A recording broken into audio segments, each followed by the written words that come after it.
Bonjour, bienvenue sur le site de Courrier International. La guerre au Mali, 5e jour de l'opération Serval. Le point de la situation s'annonce complexe pour la France. Aujourd'hui, il faut retenir que la France est seule malgré les déclarations d'intention. Sur le terrain, une phase difficile s'annonce. Les Français, contrairement à ce qui a été déclaré jusqu'ici, vont s'engager dans les heures à venir au sol, les troupes au sol. Une colonne française est en déplacement, est en mouvement vers la ville de Konna. Konna, c'est cette ville stratégique, là où tout a commencé. C'est au moment où les djihadistes ont pris Konna que le Mali a introduit une demande d'aide d'urgence, et c'est là où le président François Hollande a répondu oui. Alors, sur le terrain, de manière très pratique et très concrète, au jour d'aujourd'hui, nous avons 230 000 déplacés.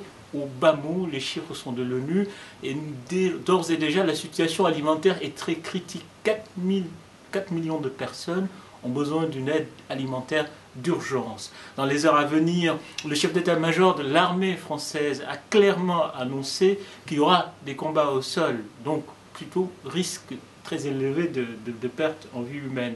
Il faut aussi préciser que l'opération Serval ne fait pas l'unanimité. Il y a quelques voix, quelques rares voix dissonantes. La Tunisie, par la voix de son ministre des Affaires étrangères, a dit qu'il était contre l'intervention étrangère, alors que tout le monde regardait vers l'Algérie. On s'attendait à ce que l'Algérie rejoigne. Au contraire, c'est de la Tunisie qui est venue, entre guillemets, la voix dissonante. Au jour d'aujourd'hui, l'Algérie est partante, l'Algérie autorise le survol de son frontière. Alors, les heures à venir, il faut surveiller deux villes importantes du Nord Mali, alors où probablement il y aura une bataille stratégique. C'est Konna, donc Konna qui est dans le centre du pays, et le centre-ouest du pays, la ville de Djabali, qui a été fortement bombardée et qui n'est toujours pas tombée.